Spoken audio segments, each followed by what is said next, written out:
Dear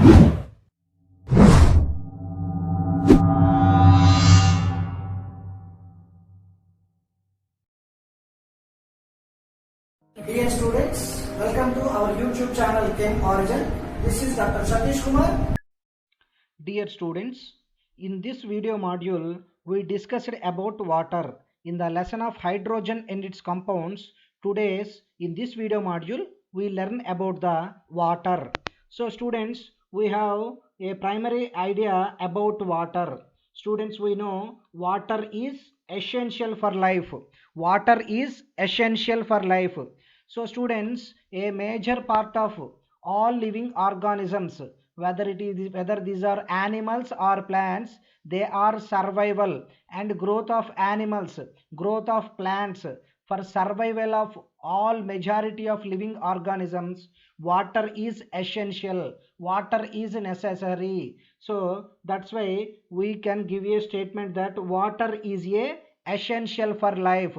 So a majority of all living organisms, for survival purpose and growth purpose, water is necessary. Next, it is also a solvent of a great importance. So students, we know water is used as a solvent. So students, water existed as a water vapor. In air, water existed as a water vapor. In ground it existed as a underground steams. Similarly, at the surface of the earth, water existed as a oceans, rivers, lakes. So this water is a solvent of great importance. Similarly, water covers water covers 3 by 4th water covers 3 by 4th of the surface of the earth. 3 by 4th of the surface of the earth is covered by water. So students, because of its hydrogen bonding, water existed as a stable and it is available in nature. Next, physical properties of water. Physical properties of water. Students, we know generally a good water is a colorless and tasteless liquid. So students, a pure water is a colorless and tasteless liquid. Water is a colorless and tasteless liquid. Generally, rainwater is the purest form of water. The rainwater is the natural purest form of water. So students, water is a colorless and tasteless liquid. The unusual properties of water in the condensed phase, means in the solid state. Students, we know water exists in three phases: gaseous phase as water vapor, liquid phase as a liquid water, and similarly it existed in solid phase as a ice. This is because of the existence of hydrogen bond between the water molecules. Students, we know the molecular formula of water is H2O. We know very well the molecular formula of water is H2O. So here oxygen is more electronegative element, and the hydrogen form a temporary bond, that is hydrogen bond with the another oxygen atom of water molecule. Therefore, due to this existence of hydrogen bonding between water molecules, water also existed in a solid state, and also it shows or it exhibits an unusual properties, an unexpected properties, because of the existence of hydrogen bonding between the water molecules. Next physical property, in comparison to other liquids, water has a high specific heat. The specific heat of water is very high when compared with other liquids. Similarly, very high thermal conductivity. Its thermal conductivity also very high, and surface tension is also high, dipole moment, dielectric constant, etc. So when compared to other liquids, water has a higher specific heat, thermal conductivity, surface tension, dipole moment, dielectric constant. So these are the properties of water is higher than other liquids. Therefore, water shows a key role in biosphere. A key role, a main role. It's an essential role in biosphere because of it have higher specific heat, thermal conductivity, surface tension, dipole moment and dielectric constant. Similarly, students, because of existence of hydrogen bonding, majority of polar molecules or some covalent molecules like methanol, ethanol or carbohydrates, methanol, these are covalent molecules. Even though covalent molecules, they are readily soluble in water because of water has a ability to form hydrogen bonding. As a reason, polar molecules or covalent molecules like methanol, carbohydrates are readily soluble in water because of its hydrogen bonding formation nature. Students, next is structure of water. Structure of water. Students, in chemical bonding lesson, we know in water molecule, the hybridization of oxygen is sp3 hybridization. sp3 hybridization. So, in water molecule, the hybridization of oxygen is sp3. So, oxygen electronic configuration we know very well. 1s2, 2s2, 2p4. In 2p4, 2px2, 2py1 and 2pz1. Therefore, there are two unpaired electrons on oxygen atom. These two unpaired electrons combined with the unpaired electrons of two hydrogen atom and forms two single covalent bonds. As a result, water molecule is existed. Generally, if a molecule has sp3 hybridization, it should have a tetrahedral geometry and bond angle should be 109 degrees 29 minutes if the molecule is having sp3 hybridization. But students, we know that here in case of water molecule, oxygen has a two lone pairs. Oxygen has a two lone pairs.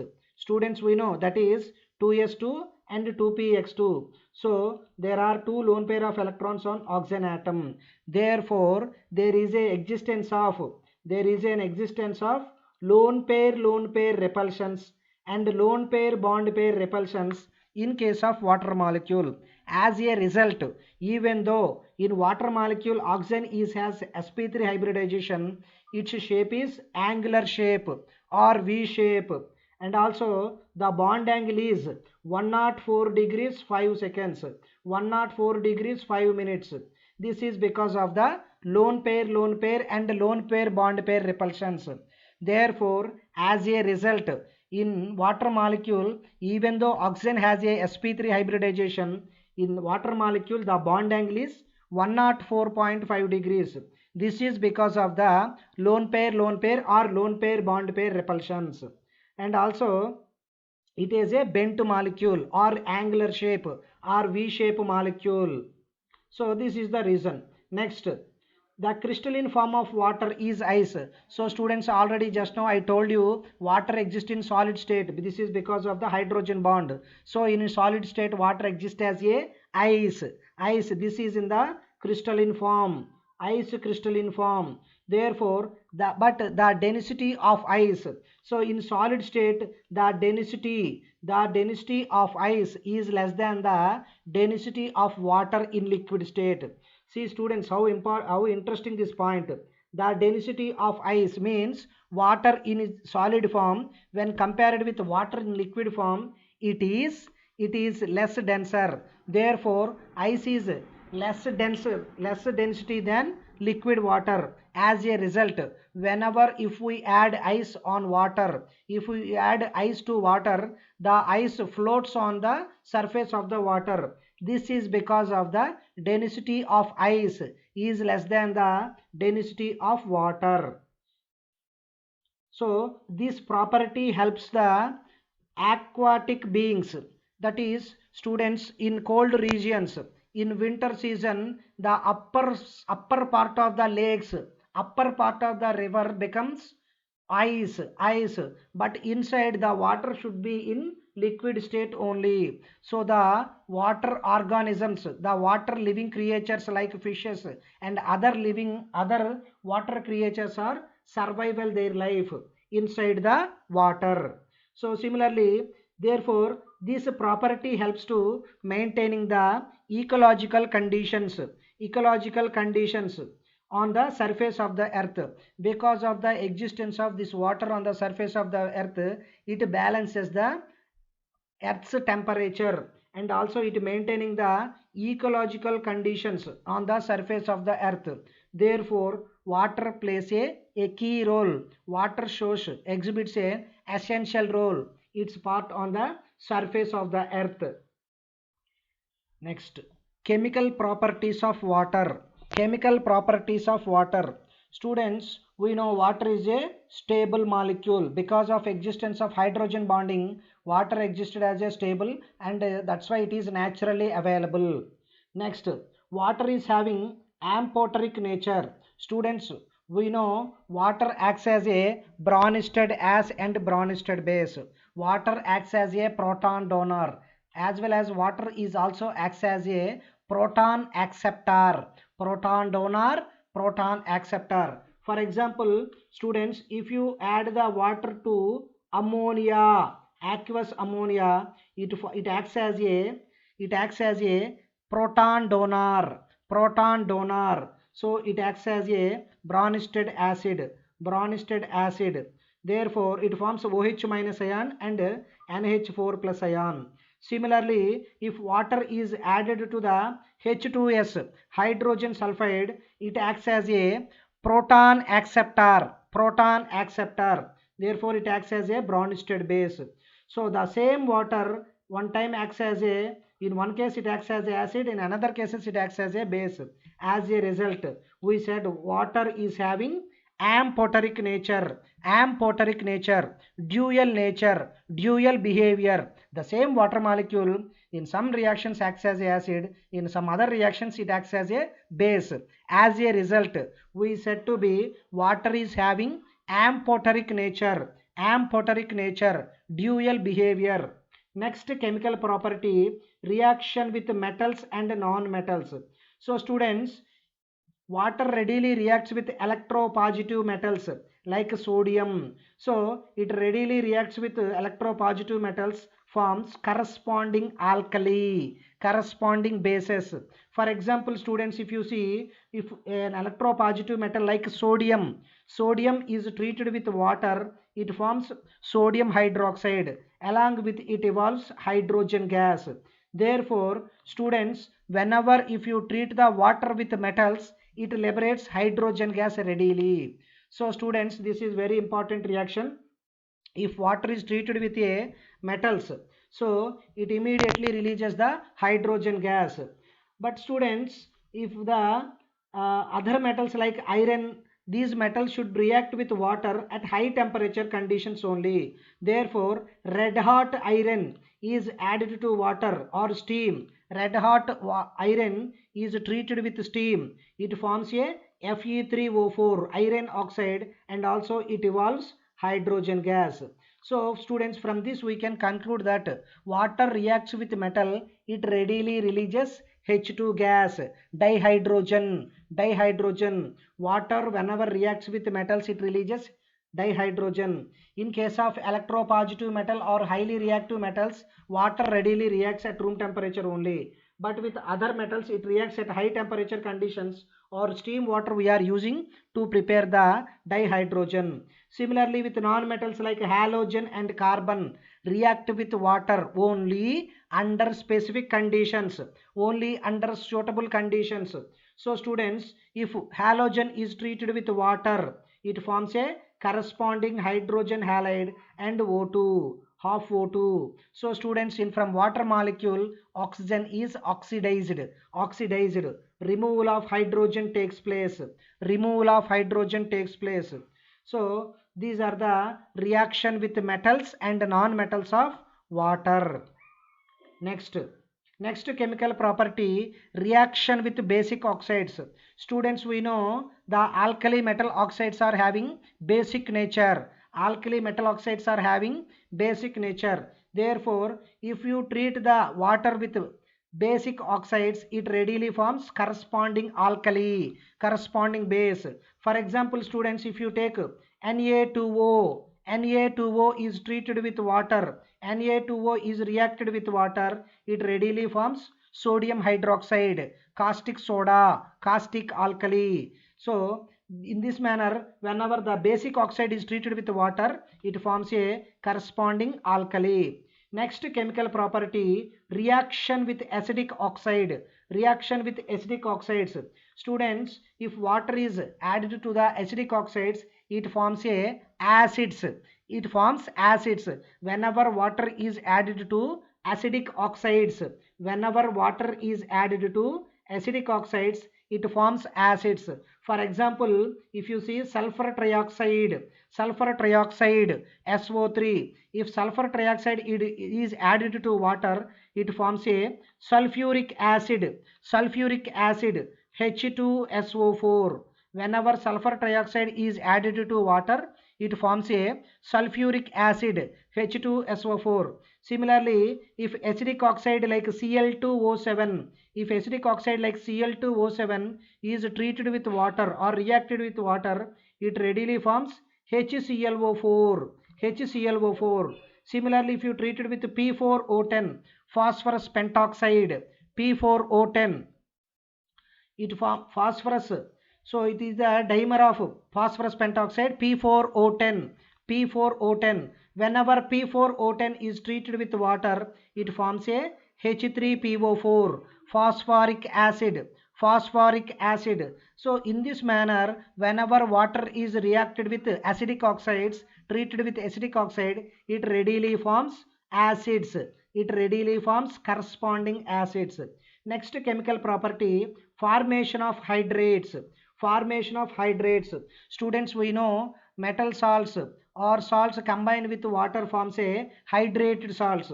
So water can form a hydrates.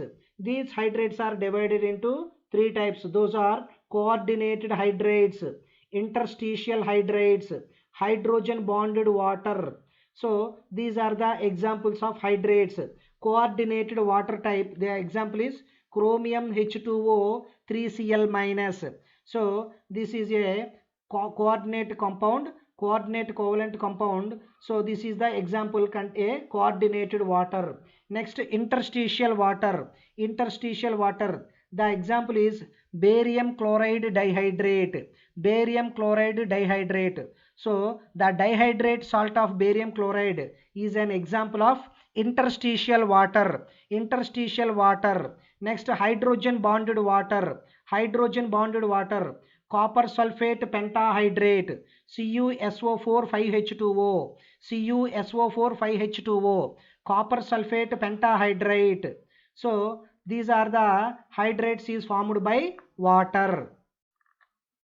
Next, other chemical reactions are photosynthesis. Students, you are very familiar with the photosynthesis reaction. Photosynthesis takes place in plants.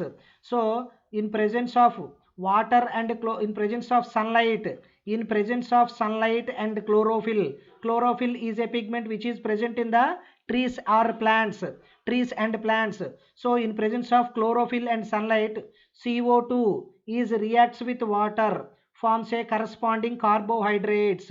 Photosynthesis, you are very familiar with this photosynthesis, the reaction of CO2 and water in presence of sunlight and chlorophyll is called photosynthesis. In photosynthesis, the product is carbohydrates.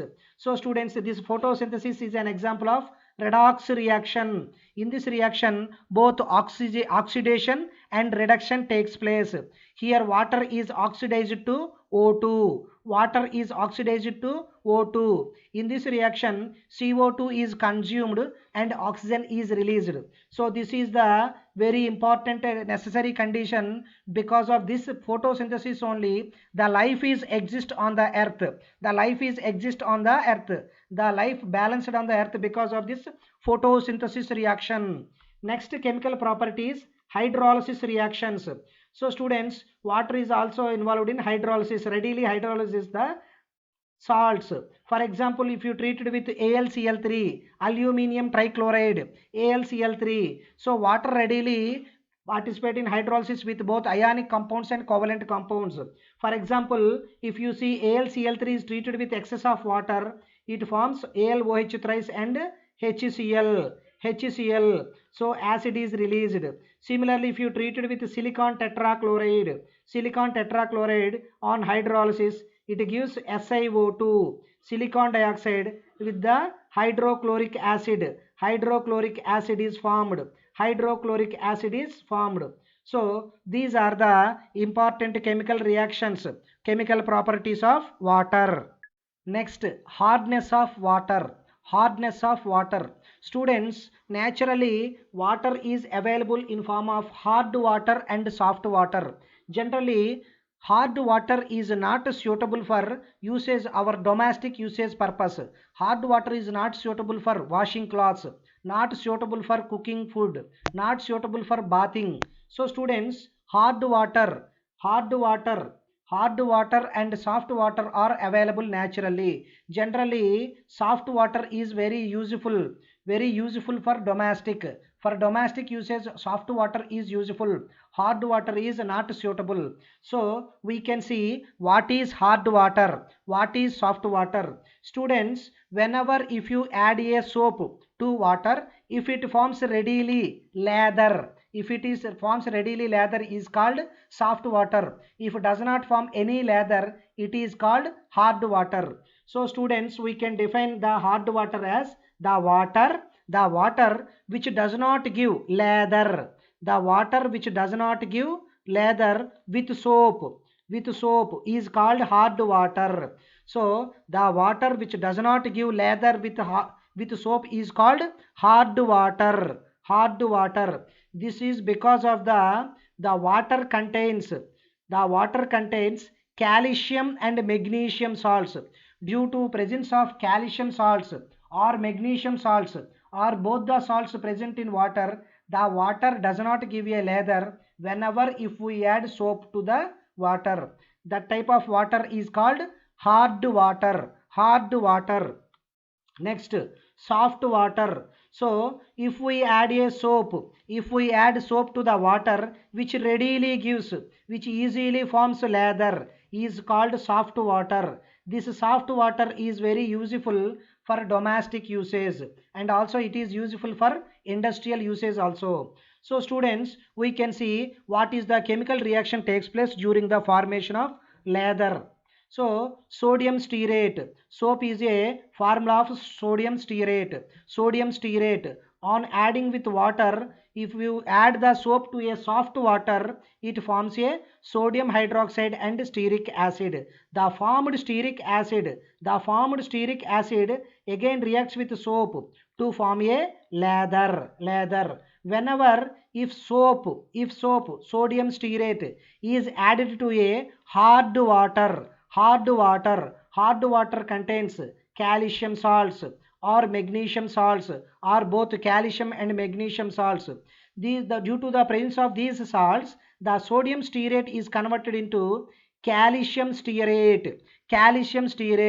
So whenever soap is added to hard water, it does not form stearic acid. So because of not formation of stearic acid is not available. That's why the lather formation is not possible in case of hard water. So students, there is already one point we discussed about this hard water and soft water in 4th A group elements. 4th A group elements, carbon family. In the last video module, students, we discussed about zeolites, aluminosilicates, aluminium oxygen silicon bonds are called zeolites. So zeolites are very useful to convert the hard water into soft water. In the application of zeolites, we discussed this point. Hard water is converted into soft water with the help of zeolites. So zeolites are useful to convert the hard water into soft water. Students, again this hardness of water is two types. So we can see the types of hardness. Students, water again the hardness is two types. One is temporary hardness and the second one is permanent hardness, temporary hardness and permanent hardness. So the hardness of water is of two types. First one is temporary hardness.